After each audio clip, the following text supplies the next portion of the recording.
Hello, everyone. Good evening. Thank you for taking time to join us tonight to learn about the Carillon communities and welcome tonight's session. My name is Leanne Dunsmore, and I'm the Director of Strategic Initiatives in the Office of Undergraduate Studies. The Office of Undergraduate Studies helps shape the undergraduate education for all of our Terps at the university. We are so delighted that you've joined us this evening, and we're excited to tell you a bit about the Carillon community and to answer your questions. But before we begin, let's just take a moment to congratulate you on your admissions to the University of Maryland. I hope that you've had a moment to celebrate this achievement with your family and friends, and know that you're joining a community of outstanding individuals. You're a part of that, and we're so excited. We're looking forward to welcoming you this evening, but also more importantly to our campus in the fall. To give you an overview of tonight's session, you are going to have an opportunity to meet with Abby McEwen, who is the Carillon Faculty Director, and I will start with a brief introduction to Carillon and to the first-year experience that we will offer. You will then hear from a few of our students who chose this program within the last few years, either last year or the years before that. And at any point, if you have a question, please utilize the Q&A function that you can find on the right-hand side of your screen. Our staff members will do their best to answer as many questions this evening. If you would like to ask a question out loud at the end of the presentation, you can ask to join us through the button on the right-hand side of the screen. So now let me turn to Abby, our faculty director, who will say a few words of introduction. Thank you, Leanne. Good evening, everyone. Carillon Communities is a one-year living learning program built on the values of teamwork and creative problem solving. Since we welcomed our first class in 2014, Carillon has served as a launching pad to a meaningful and individualized UMD experience for thousands of students. We support students in their transition from high school to college and beyond by offering special opportunities, linked courses within each community, collaborative projects, community-wide programming within an intentionally compact structure. Our students interact closely with Carillon faculty and instructors, getting to know them personally in small class settings and through community events. We truly believe that Carillon can be transformational for our students and set them up for success at UMD and throughout their lives. Now, you may wonder about your invitation to Carillon. We purposely do not define an ideal Carillon student. Academic talent is a given for all students invited to Carillon. That is defined by UMD's high standards for admission. We work with university admissions and partner with schools and colleges across campus to invite a diverse group of students with all kinds of interests, aspirations, and backgrounds. Students choose Carillon because they want to be part of our smaller community on campus, and because they want to explore collaborative and creative problem solving at the college level. Now, back to Leanne to give you some more details about what Carillon is.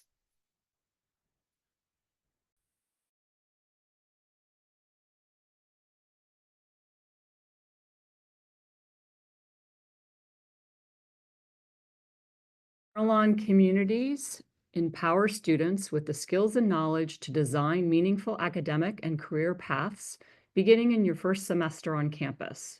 We cultivate intentional living learning experiences through paired big questions and studio courses that foster creative thinking and teamwork, introduce diverse perspectives and disciplines, and support student success and well-being.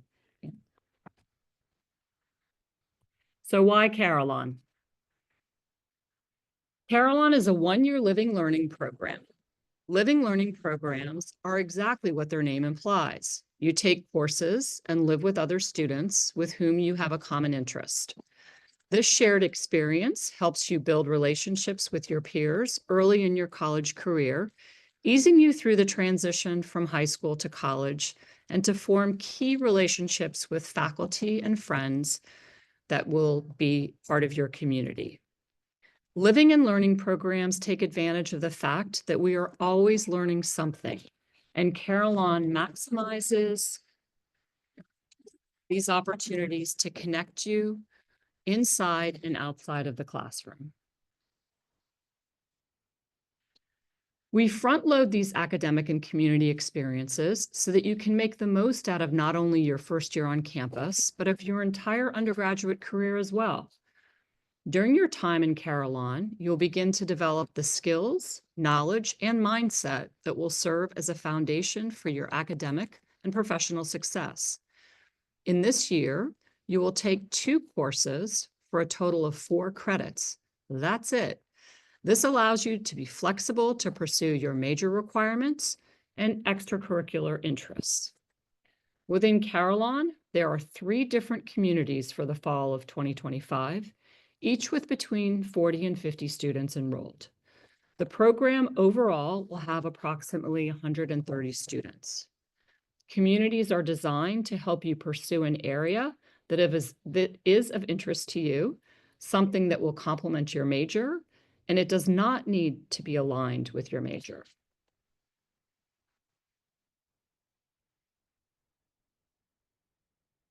The communities, as I mentioned, for next year are constitutional rights, deliberative democracy, and I give. And each community is defined by a 3-credit big question general education course that will help you fulfill your graduation requirements. The big question is the signature program of general education at the University of Maryland. Big question courses are lively and contemporary, and they speak to important issues that spark the imagination, demand intellect, and inspire innovation. They challenge students to grapple with big questions and examine the way that different disciplines address them. These courses are taught by UMD faculty who have deep expertise in their fields and a passion for teaching. Our faculty consistently describe teaching Carillon students as a highlight of their academic year, and they often mentor students through internships, fellowships, and job applications, and in their labs and in their own research. Some of the issues that next year's communities will be grappling with, these 3 communities, will be looking at questions such as, what are the issues that most divide us? And they also unite us. What are your individual rights and liberties under the US Constitution? And how do I give? The first community, a little bit more detail about that, will be constitutional rights, taught by Patrick Wolfar. Course will consider the fluid state of constitutional rights in the United States, and students will explore recent and current US Supreme Court cases that are shaping these rights. Our second community is deliberative democracy, and this will be led by Sean Perry Giles, professor and chair in the Department of Communication. In this community, students will study the theories and practices of deliberative principles most aligned with democratic ideals and deepen your understanding of deliberative principles by discussing historical and contemporary political conflicts. The third community will be led by Patricia Borey, an assistant clinical professor in the School of Public Policy and senior advisor to the Duguid Institute. In this community, students will learn about philanthropic innovation and social change, and then they make it happen. As a class, you will identify a social cause that you're passionate about and then donate resources to a real local organization. I give you an opportunity here to scan the QR code above to learn more about these communities. We have videos and information here where you get to hear from the professors to learn a little bit more about their community.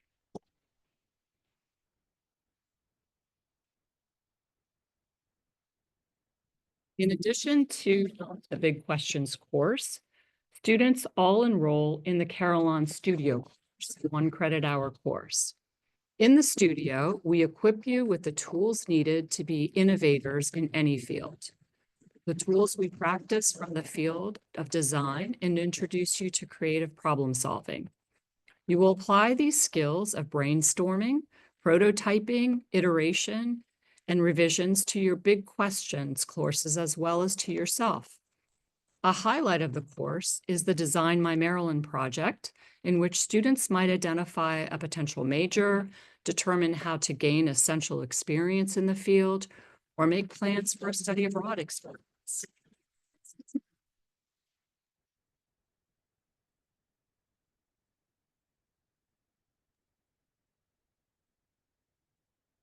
Hello again.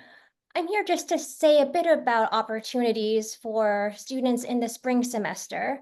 As Leanne just explained, Carillon is primarily a first semester program, but many of our students are interested in continuing to engage with us through the spring semester, and as you can see with our ambassadors, even through their sophomore, junior, and senior years. Our students remain involved with Carillon, sometimes as peer mentors for our Carillon Studio course. We pair our peer mentors with the studio course instructor, and these peer mentors have an opportunity to guide incoming Carillon students kind of through their first semester kind of on campus in the classroom. The 4 students that we have here tonight are all ambassadors. Ambassadors help us to recruit our new class of students every year. They're involved in answering your questions, as in tonight's webinar. They also provide tours, sometimes of the dorm. They allow students to shadow them. They're really a vital part of our program. A number of our communities also employ teaching assistants, also peer mentors within the Carillon community, but also a lot of our faculty maintain relationships with their students and offer them opportunities to come back to other courses kind of in their programs as TAs, as peer mentors. So there are, I'd say, significant leadership opportunities for students kind of in that's in the spring semester of their first year, but even kind of beyond that. And just the one other note that was mentioned in the last slide, the iGive program does offer students the opportunity to take a spring semester course. It's not required, but certainly we encourage students to take kind of the second half of iGive in the spring semester. And I guess just to summarize, Carillon is a 1-year kind of program with the required coursework concentrated in the first semester, 4 credits in the fall. Each community has 40 to 50 students approximately, taught by one kind of faculty member. I'll say as faculty kind of myself, I get to know all of my students. I know their names. In the past month, I've written letters for about a quarter of the students in my class last fall. And so we really do get to know our students in a more kind of personal way than we might otherwise in a large lecture, of course. And finally, all students in all 3 of our communities next year will live in Easton Hall. And I'll let our students say more about Easton.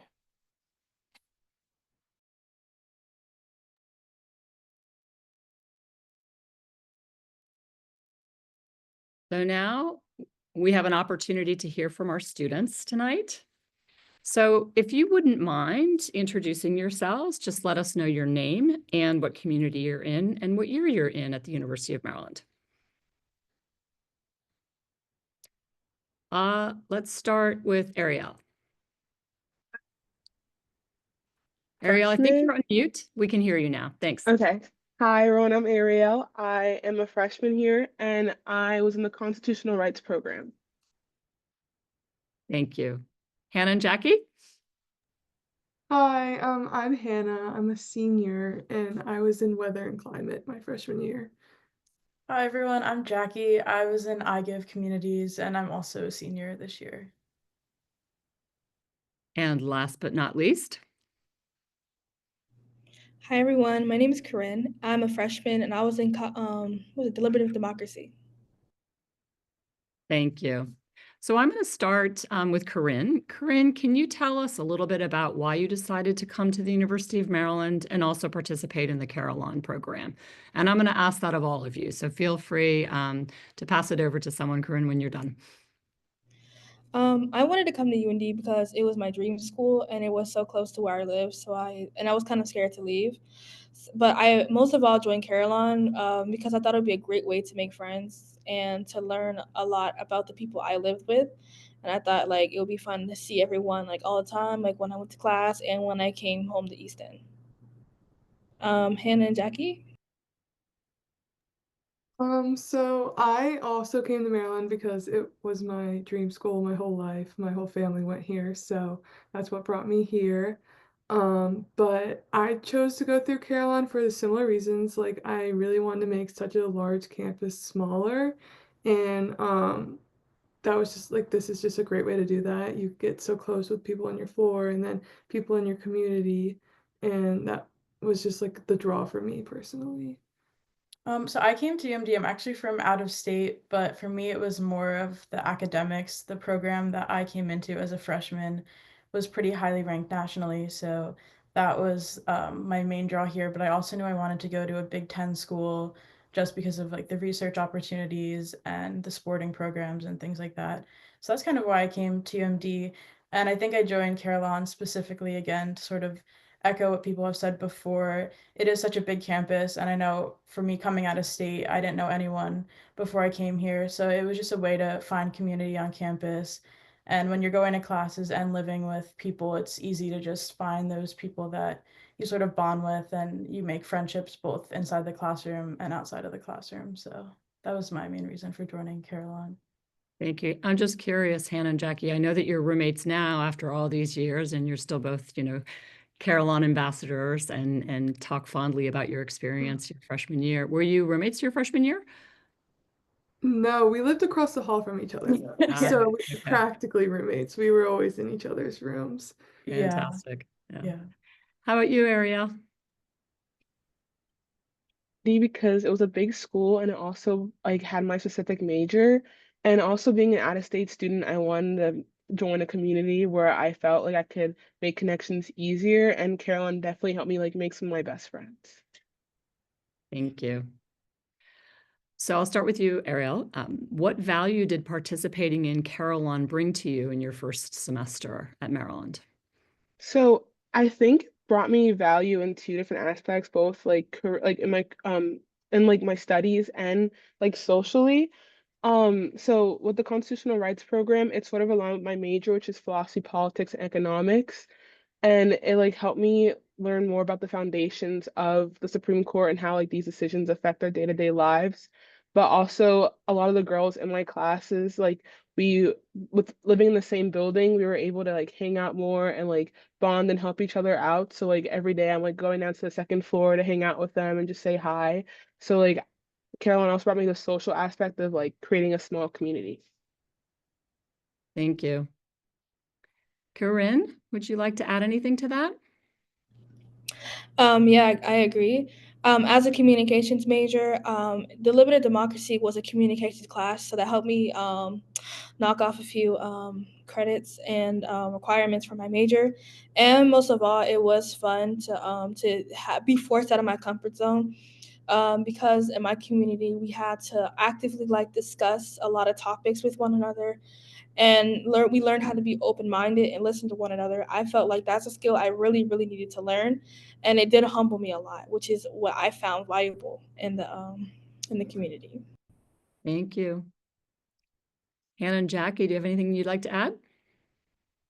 Yeah, so I think a few different things was really valuable for me. I mean, one, just like the friendships I made from freshman year, I still lasting until senior year. I mean, Jackie's prime example of that right here.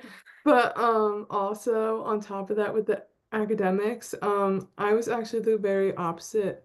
I took a science class, weather and climate, that I'm not a science person by any means. So it allowed me to kind of explore that. And I did come in undecided in my major. So having like Carillon's weather and climate, but also IDEO 101 allowed me to explore like possible like majors and career options for my future. And now I'm a communications major, so I was able to declare that, and like I could definitely say like Carillon helped me lead me to that decision. Thank you, Yeah, Hannah. kind of going off of that too, like the connections with faculty, both with the one credit Carillon course that we took, we were able to just really have one-on-one time with someone who knew so much about UMD, and it really did help me just figure out, okay, where do I want to go in the future here on campus? What do I want to get involved in? And sort of just help me like cement my plans going forward.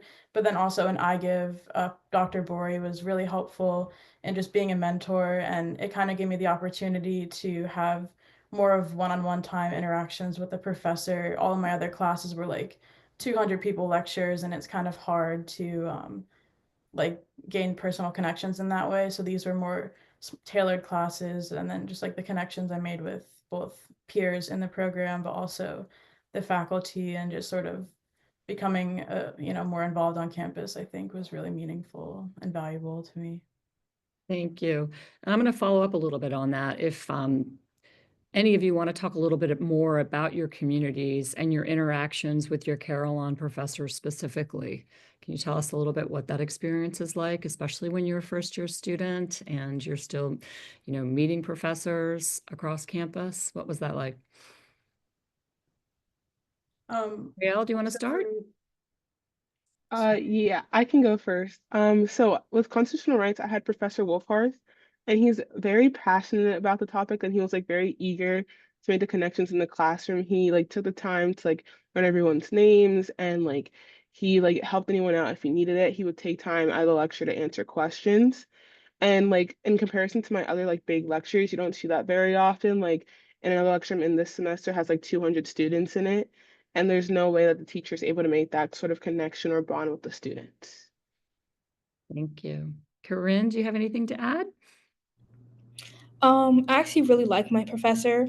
I was kind of shy in the class sometimes, and she tried to like pull me out of my shell. And now, even this semester, I go to the Skinner building. That's like the home of the communication building. I go see her, and we just catch up. But honestly, my professor, she really did make the semester much more better because she was so enthusiastic, and she did explain everything just for everyone to understand it. And especially, she did want us to remain open-minded. Like she really made that clear about the class. Like we had to be open-minded, we had to be respectful. So just because that, just going in, she was like, we must respect each other in our opinions. It made the class run so much smoother. Wonderful. Thank you. So I'm going to ask each of you, as a member of the Carillon community, what's been the most meaningful part of this experience for you? I'm going to start with Hannah and Jackie. I would definitely say not only the stuff that I gained from my first semester of freshman year in Carillon, but the opportunities I had following it. I know Abigail kind of touched on this a little bit, but we just like I've been an ambassador since my second semester of freshman year, so being able to be involved in this and seeing how the program has grown so much has been really impactful.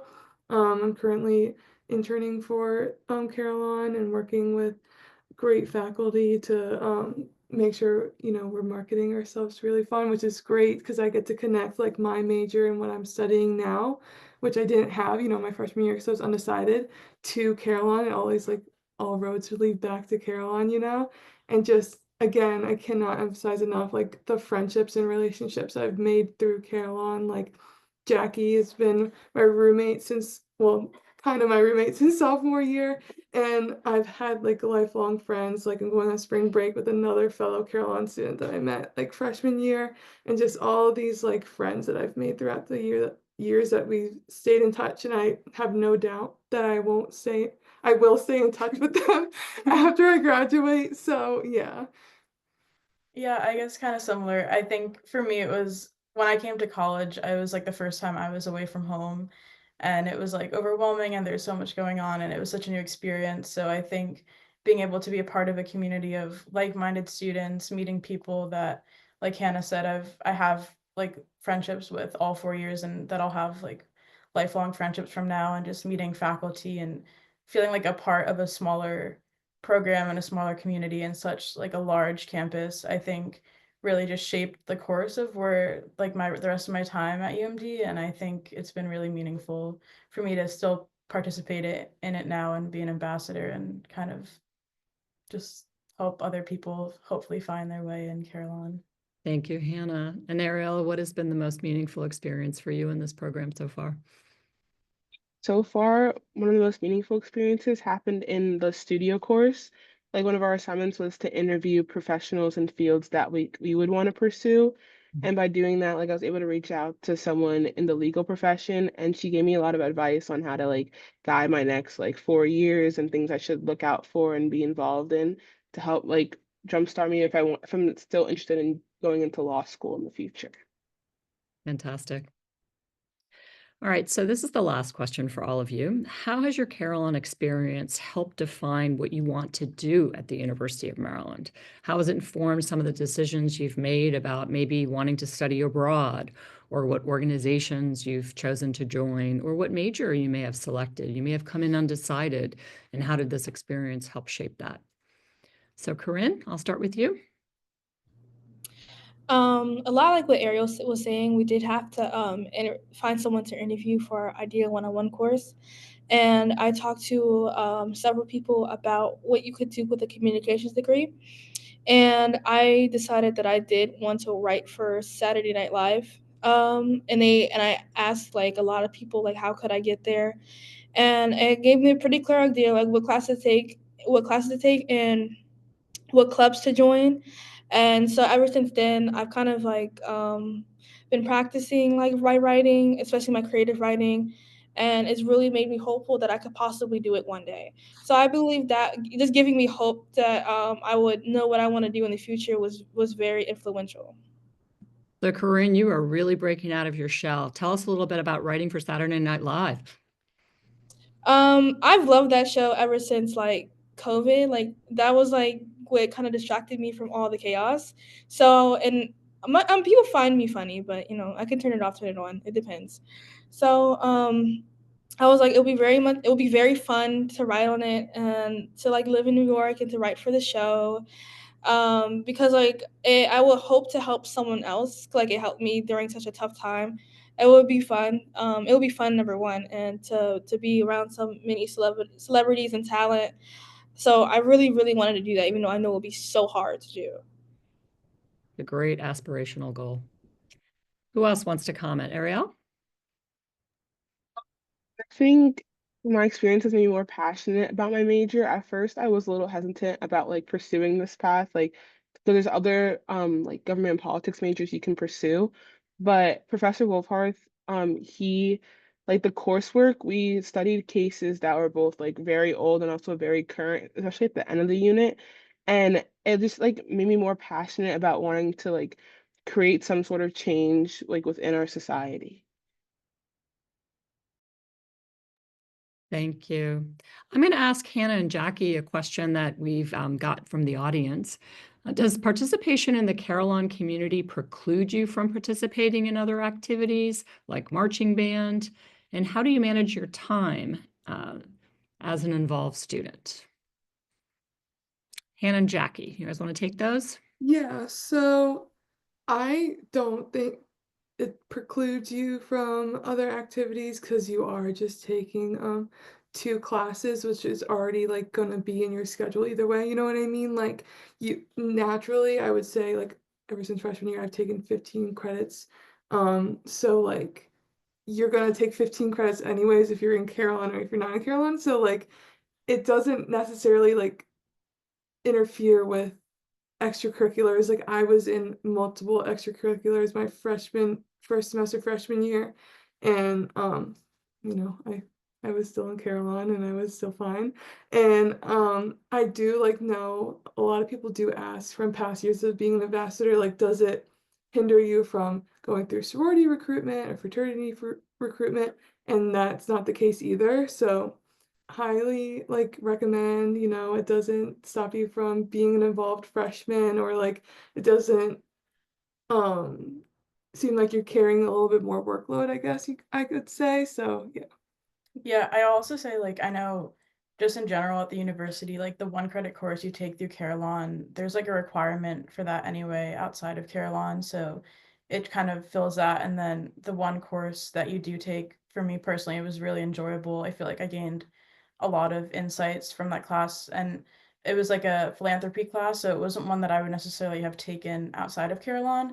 But I feel like it was really helpful, really fun to learn. And like Hannah said, we were both involved in clubs and like other activities outside of Carillon, and it definitely did not stop us from participating in those. So. And Hannah, I just want to build on what you're saying. So the big question course actually satisfies a general education requirement that all students have to take. And so participating in this program actually allows you to make progress on your general education requirements. Ariel, do you have anything else that you wanted to respond to this question? Yeah, I don't think Carillon like inhibits your ability to participate in other things.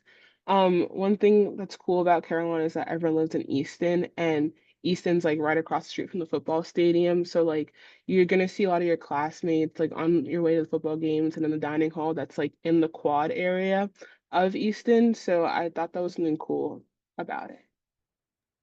Yeah, Oh, and it's a great location on campus, isn't it, Easton Hall? because like my roommate was in the marching band, so I think I could speak to this a little bit. So she I can't remember like which community she was in, but she did have like a lot to do, but she still got everything done, and she didn't really seem stressed out to me. So I think it could definitely be manageable, like my other counterparts were saying. I did not mean to interrupt. I just wanted to say something because I did have like personal experience with that. No, thanks. I appreciate that comment. Does anyone want to talk about time management? Some strategies that you've used to manage your time? This is a question that came from um, an attendee, someone who's a newly admitted student, is asking us about how you guys managed your time your first year. Any strategies that you found useful? I guess I could speak on this a little bit. You know, I'm a senior, so freshman year, I was coming right out of the pandemic. So definitely a lot of my like academic habits needed to be rebuilt, and I feel like I was not alone in that situation. So being able to like see, especially being on a floor with a bunch of other students in your classes, seeing how they work and like learning from their time management habits really helped me a lot. And just also like scheduling your day, like to-do lists, that kind of stuff, like breaking it down. Like I every year I feel like my strategies change as they become more and more involved, but I feel like freshman year is a great time to like kind of just like soak in like what college is, learn how to like manage your classes, and then take on a couple clubs, and then as you get older, you learn how to manage more and more of your time, which is something, I don't know, like being able to see like other students and how they work really was helpful for me. I don't know if you have anything else to add. Yeah, I would also say it was Idea 101 when we were in it. I think the title of it changed, but that helped a lot, and like it really made us reflect on our major. It helped us look into what clubs we wanted to take. Like I know for one of the activities we had to list like 10 clubs on campus we thought could be interesting to us. And it also just gave us a bunch of different like study time management tips, and kind of like Hannah was saying, when you're living with people that you're also in class with, it's kind of easy to say like, oh, we have this assignment, let's work on it together, or things like that. And then yeah, I would say more like with more practice and more semesters, it kind of becomes easier over time. Thank you. Is there anything that I didn't ask you that any of you would like to share with the new students? I Anything else would you'd like to say add? I Go would ahead. say like for like stress and time management, don't burn yourself out, number one, and try to find like a routine that works for you. Especially if you want to incorporate extracurricular activities, you can, but you should find a routine that works for you. Like maybe Mondays you read a chapter for one class, or the next day you do a math assignment. Like just tailor your routine that works for you. There's no like one way to do it. You can download apps for it. I use Notion a lot, and I also have a physical planner that I write my workout in. And I would also say, don't just seclude yourself to only Carillon. Try to branch out and figure out other things to do. And also go to the First Look Fair to find like a lot of things, like to find clubs that you would like to join as well. Thank you. Anyone else? Good. Well, I very much appreciate your perspectives as students. I know this is one of the most valuable parts of the webinar, is really having students have an opportunity to hear from you. And so I thank you so much for coming on and joining us this evening. Thank you.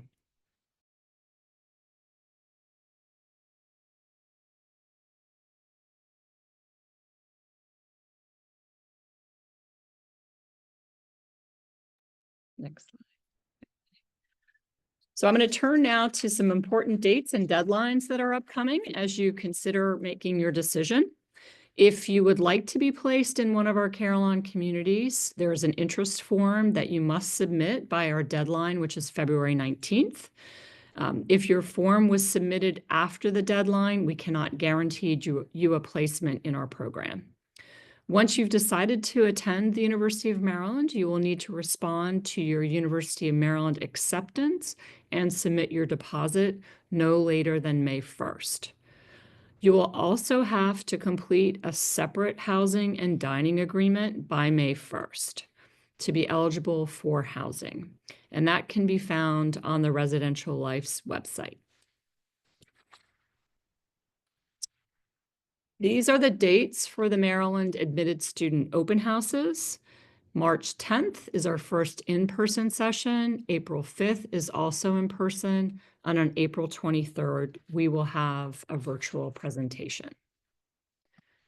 We would also very much like you to stay in touch with us. And these are a number of different ways that you can connect with us. If you have a question that you would like to send to our email is carillon@umd.edu. At Carillon_communities and Carillon communities at UMD are opportunities for you to follow us on social, and we'd really like you to do that so we can start sharing some of our unique opportunities with you. So with that, I would ask some of my team that's been responding to questions if they have anything that they would like to add based on some of the questions that they've seen. Dr. McEwen, is there anything that you would like to add? You know, there are a few questions that I wonder actually if our students could speak to. Especially, so people are curious about what it's like to live in Easton and how Easton compares to other first-year dorms.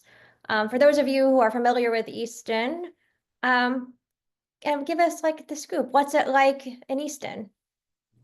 Personally, I kind of like Easton.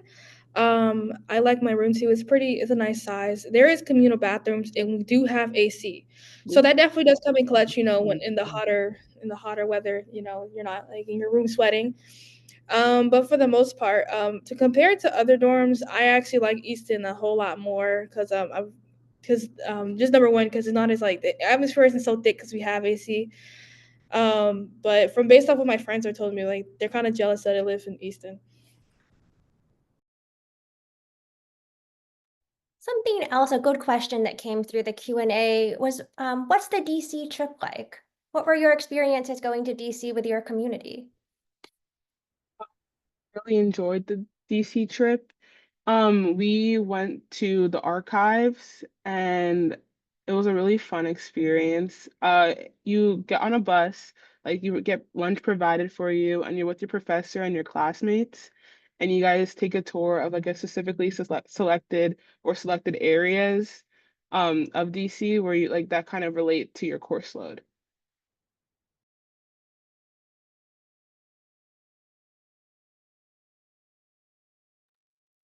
Anyone else want to share about the DC trip?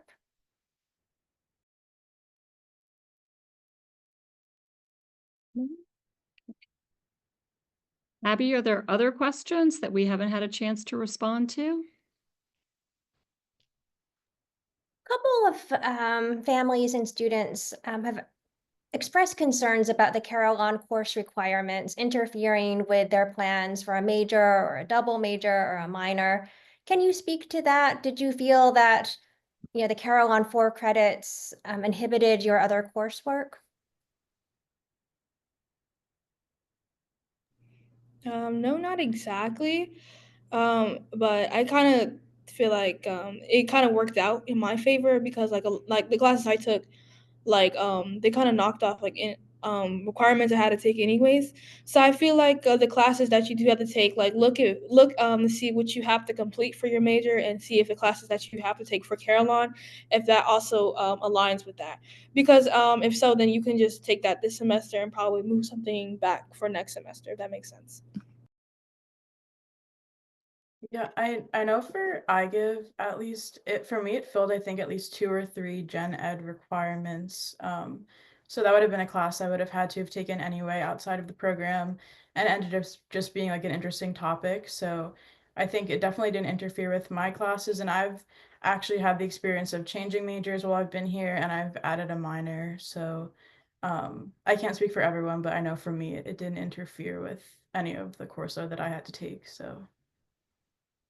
Yeah, me as well, because I took weather and climate and it fulfilled the science without a lab requirement. So I had to take that anyways, and it was a good class to take. So, and then also like Jackie mentioned earlier that like the IDEA 101 1 credit course fulfills like the Univ 100 requirement that students have to take before they graduate. So it's just you're just basically swapping like a different class with Carillon classes.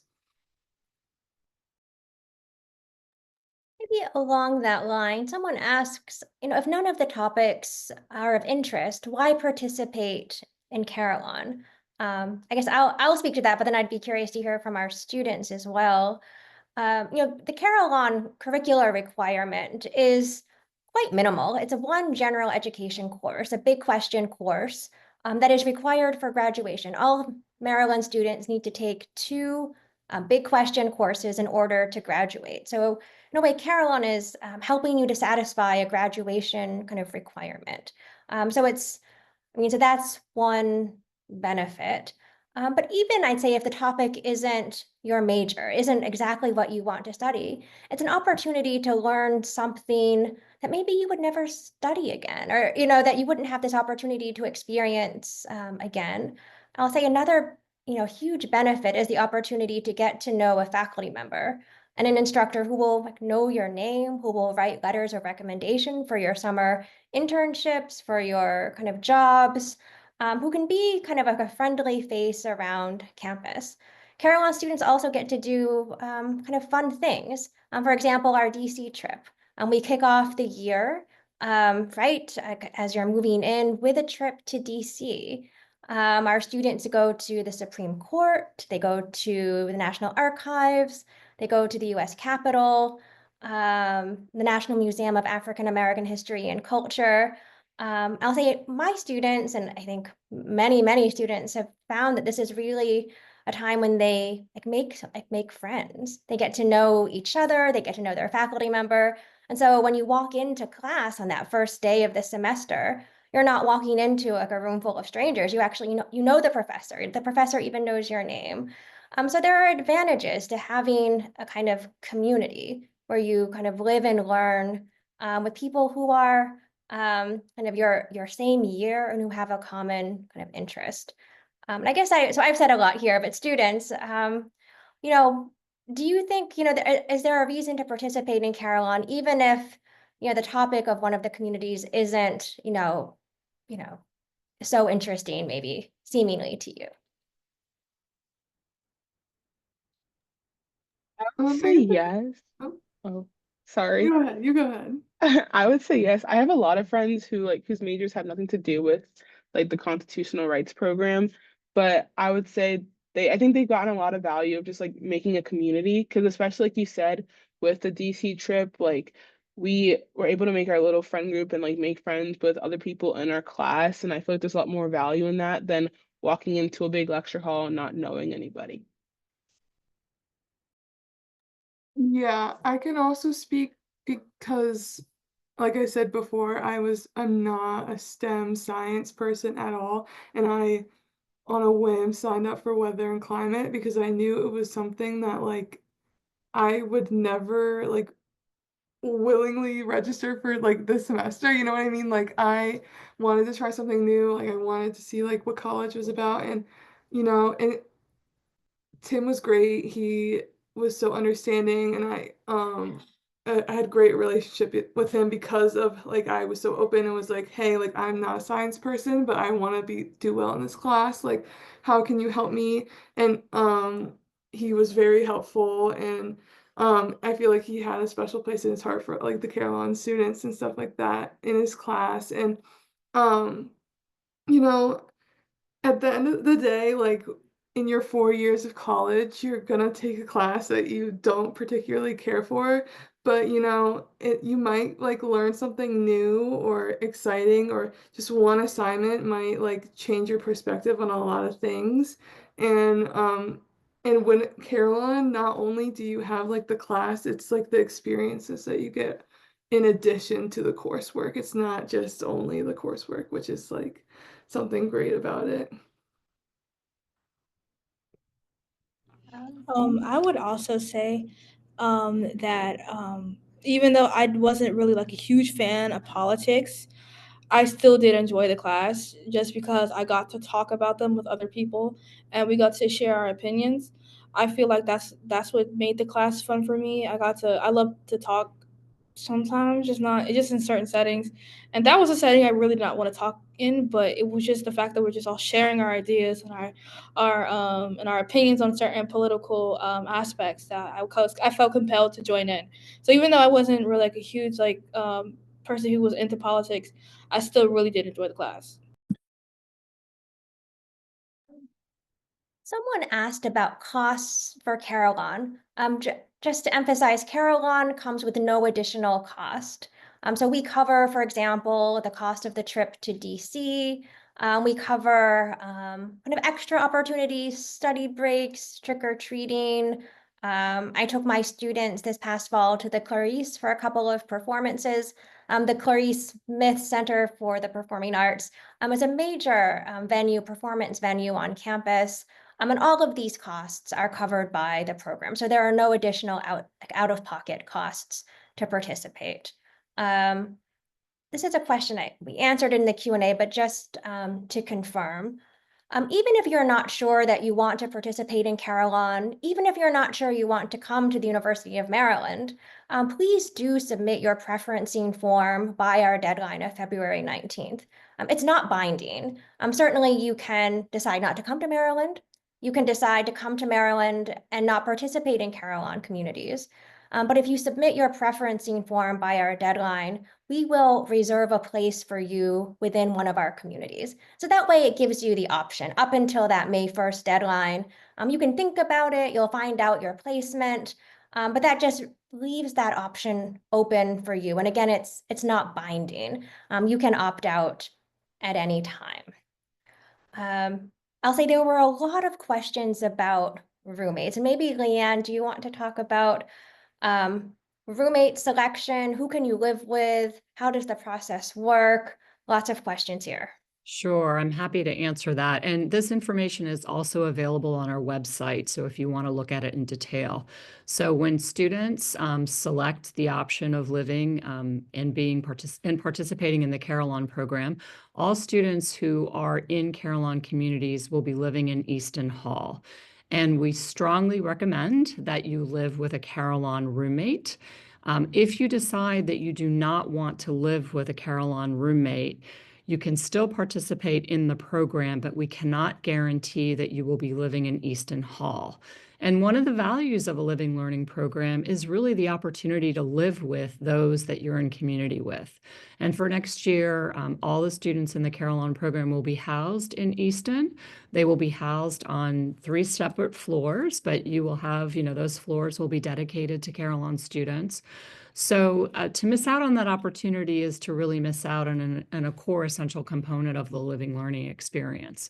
So again, it's your choice if you decide that you do not want to live in in the dorms. Maybe there's a reason that you want to continue living at home. Maybe there's a reason that you would prefer to live near, a facility that we have on campus that is something that you really, need to be near. That's fine too. You can still participate in the program. You just would miss out on the component where you're housed together in Easton Hall.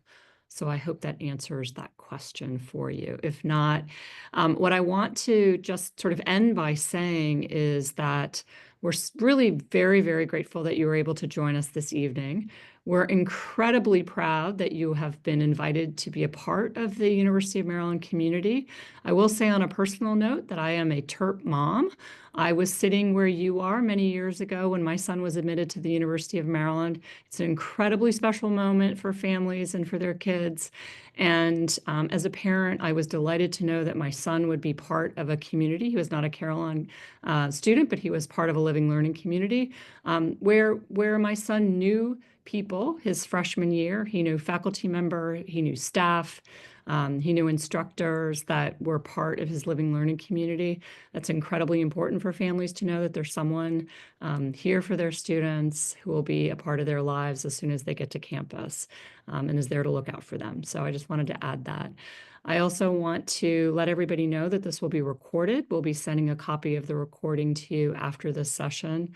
And thanks again for joining us. And thanks to this incredible panel of students this evening that was really able to share their experiences with us. And most importantly, I'm looking forward to welcoming you to campus. I can't wait to meet you. So please, when you show up at an open house, come say hello to us. We're excited to meet you.